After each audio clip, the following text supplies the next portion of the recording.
I do have a lot of things happening behind the scenes.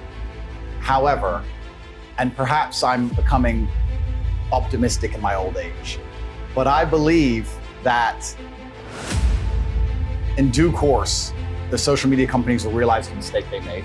I think that, and like I said, I don't have intimate knowledge of the workings of social media companies, but assuming they are semi-professional to any regard, that is a big assumption, but let's assume they're professional.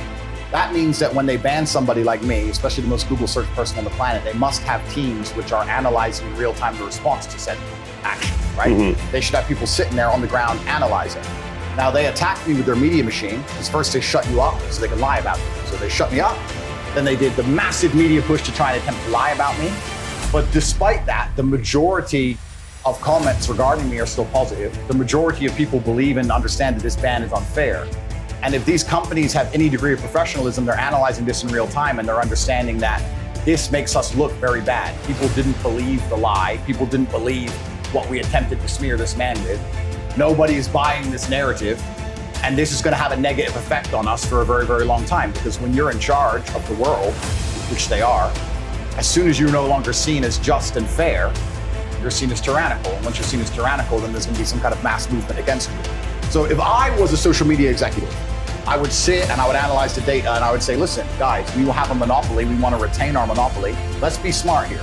Being known as tyrannical amongst the public consciousness across the entire planet is going to make it very difficult for us to hold our monopoly for a longer period of time, as opposed to being seen to be fair. Even if we're biased, we must be seen as fair. Sure. As soon as we're seen as tyrannical, that's when the revolution. Look at Ceausescu. As soon as you're tyrant, that's when everyone hits the streets. Yep. So I think that if they have any kind of serious data monitoring, and if they have any kind of serious business professionalism, they are now talking in dark rooms, understanding that this has played out very badly for them. And if they intend on keeping their monopoly into the future, that they need to change something. Maybe I'm being optimistic, but we will see. Who was the first one to take you off? Meta. Meta was first. So Meta. Facebook, Instagram. Facebook, Insta, bam. Okay. And then it was a domino effect. Yeah, so Meta took me down. So it's quite interesting, actually. I had a YouTube channel for a while. It was never so large. I had 738,000 subscribers. It took me a long time to build it up. I got a strike on YouTube, which prevented me from posting. Got a strike, no big deal. The next day, Meta took me down, deleted my Facebook and my Instagram. The press came out at exactly the same time, in sync, saying that I'm a misogynistic, dangerous person, that I'm harmful, that I am the reason that the world is not a perfect place, world hunger, you name it, all my fault. Attacked me across all of this, and I thought, okay, let me film a message that I can get out on my YouTube, my final message, which I don't know if you guys have seen. I ended up putting on freetopg.com.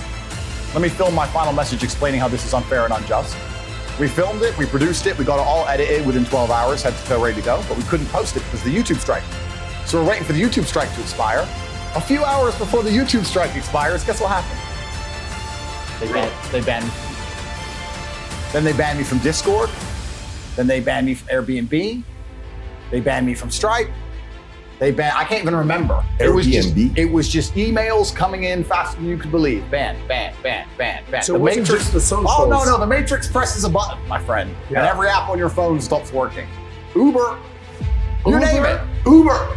Stop. You name it. Wait, you can't use Uber? Well, I can use Uber. You just start a new account, right? But yeah. Oh, sorry, Uber. Catch me. But yeah. Your main account on Uber was taken. They take everything. Everything. Coordinated effort all at once. Coordinated effort all at once. Every single one of them just goes, no. Delete. And they come at you with banking. Stripe. Banks. Payment processing. Oh, and banks. UK-based banks as well. High Street, banks. So I can name. Santander, HSBC, Barclays, etc. all at the same time. Banks. Oh, no, sorry. To change, we've decided because blah, blah, some bullshit, some letter, close your accounts.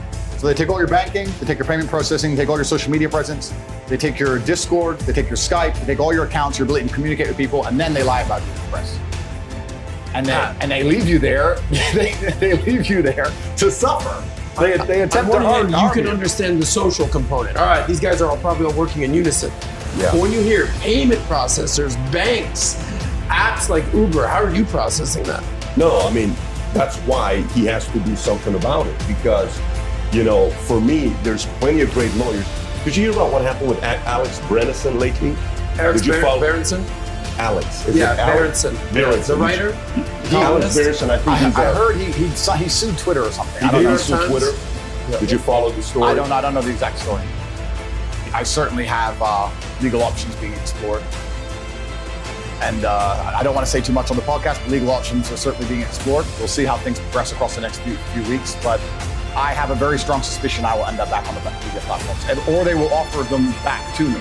The question now at this point is if I even want them, which is a unique question, because a lot of people still believe that you can only have a significant presence in the world with these social media platforms. That's the source of their power.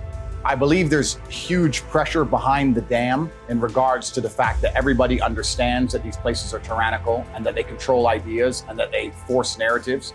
And I use my wording as the Matrix. I call them the Matrix. And people say to me, why do you call them the Matrix? And I say, because they project a false version of reality in real time that people subscribe to. If there wasn't an absolute blacklist on all opposing views during COVID-19, that bullshit would never have gone on for as long as it did.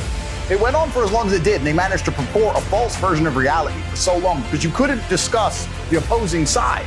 We just talked about our friend here who got banned for saying something very sensible and logical. So when you get huge media companies that can literally alter in reality in real time by deleting the other side of an argument, they're creating a matrix. That's what I like to call it. So I call them the source of the matrix. So people understand this, and there's huge pressure behind the dam, but the problem is people say, well, what's the alternative? And I think if someone could pave the way and put a crack in the dam by maintaining massive relevancy despite of a ban, and still having a social media platform and presence which is respected on other platforms, I think it's going to do them significant damage. I think the pressure and the crack together is going to create something monumental. And already I've moved to Rumble. I only had 738,000 subscribers on my YouTube after 5 years of work. Post-ban, I moved to Rumble, which is a YouTube competitor. Stock price has gone up 36%, and I'm at 500,000 subscribers in 2 weeks. So I'm about to surpass the size of my YouTube channel within a month. YouTube stock's down, Rumble stock's massively up. So all in all, there's other avenues, but we'll see. I certainly agree with you that what they've done to me is massively unfair. They know it's unfair. I think the reason they didn't send me an email or any confirmation of what I did wrong is because they knew they were gonna end up in court, and they didn't want to be tied down to their reason. They want to stay fluid and try to make up a reason on the day. I've heard from very reliable sources that their terms of service have changed significantly post my ban. They've made up new reasons. Post ban, they've made up a bunch of new shit. So it's going to be interesting, but certainly, yeah, there has to be legal ramifications for what they've done. I don't take it personally, but I do take it professionally. And you're right, they were wrong. I have no reason to be banned. My Instagram is just cars.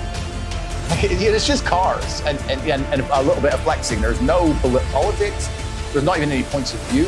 I had no strikes, nothing. It's just a hit piece. So if there were betting odds, like if we did a poll, why do you think Andrew Tate was banned from all the social media platforms? And it was misogyny, right? You know, COVID stuff, against the government, against system. If you were a betting man, where would you kind of place the odds? Oh, I already know.